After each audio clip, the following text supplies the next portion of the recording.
Hello বন্ধুরা, কেমন আছো তোমরা সবাই? আশা করি অনেক অনেক ভালোই আছো।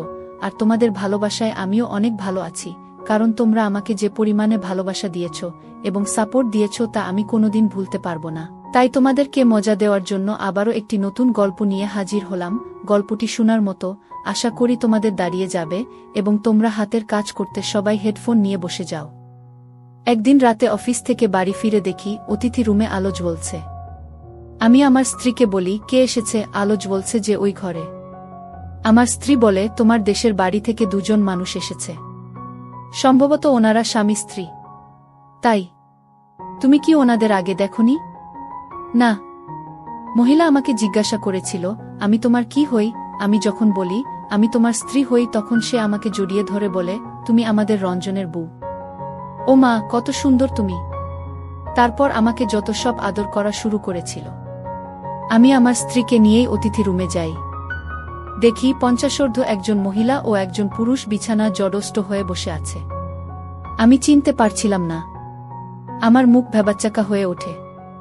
ওনারও আমাকে চিনতে পারছিল না। আমার স্ত্রী মহিলাকে বলে, ইনি হচ্ছেন আপনাদের রঞ্জন, আপনাদের ছেলে। মহিলা আমার পরিচয় পেয়ে বিছানা থেকে উঠে এসে আমাকে জড়িয়ে ধরে কাঁদতে থাকে এবং বলে, তুমি এত বড় হয়ে গেছ। মহিলা বলেন, তুমি আমাকে চিনতে পারবে না। সেই ছোটবেলায় আমাকে দেখেছ। আমি তোমার জহুরা বুবু। মনে পড়ছে আমার কথা? মনে পড়ে কি আমাকে? সেই কত বছর আগের কথা। 25 বছর আগে, ক্লাস 4-এ পড়ি তখন। স্কুল থেকে বাড়িতে ফিরলে আমাকে খেতে দিতে হয় মা, না হয় জহুরা বুবু। জহুরা বুবু আমার জন্মের আগে আমাদের বাড়িতে কাজ করতে এসেছিল।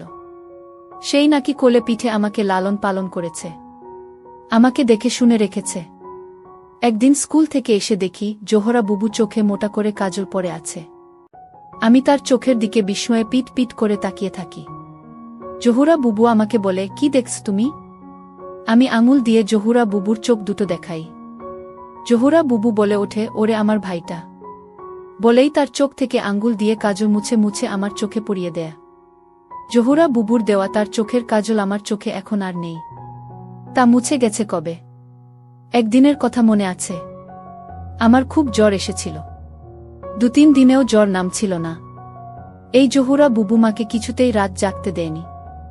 সেই একটানা 4 রাত আমার সিয়রে বসে জেগে থেকেছে। মাথায় জলপট্টি দিয়েছে। দুচোখের পাতা একটু সময়ের জন্য সে বন্ধ করেনি।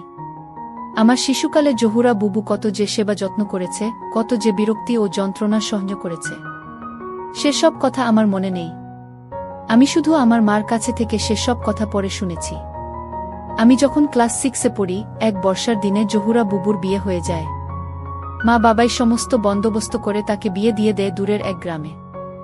আমার শুধু মনে আছে, শ্বশুর বাড়িতে যাওয়ার সময় জহুরা বুবু আমাকে বুকেন টেনে নিয়ে ফুপিয়ে ফুপিয়ে কাঁদতে থাকে।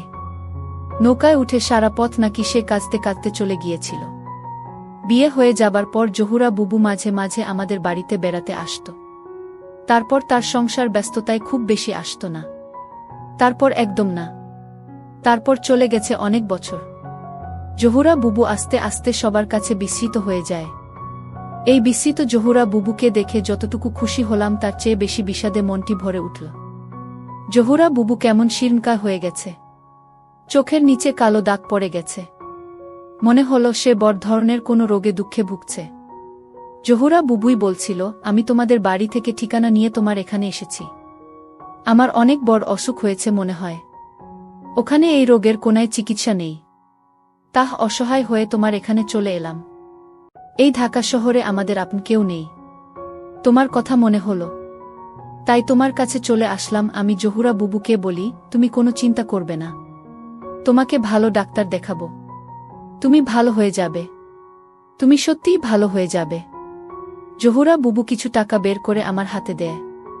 বলে, জানি না কত খরচ হবে। তুমি এখান থেকে খরচ করবে। আমি ওই মুহূর্তে জহুরা বুবুকে কোনো করুণা করতে চাই না। আমি তার হাত থেকে টাকা নিয়ে নেই। রুমে এসে আমি আমার স্ত্রীকে বলি, জানি তোমাকে না বললেও তুমি ওনাদের জন্য অনেক করবে।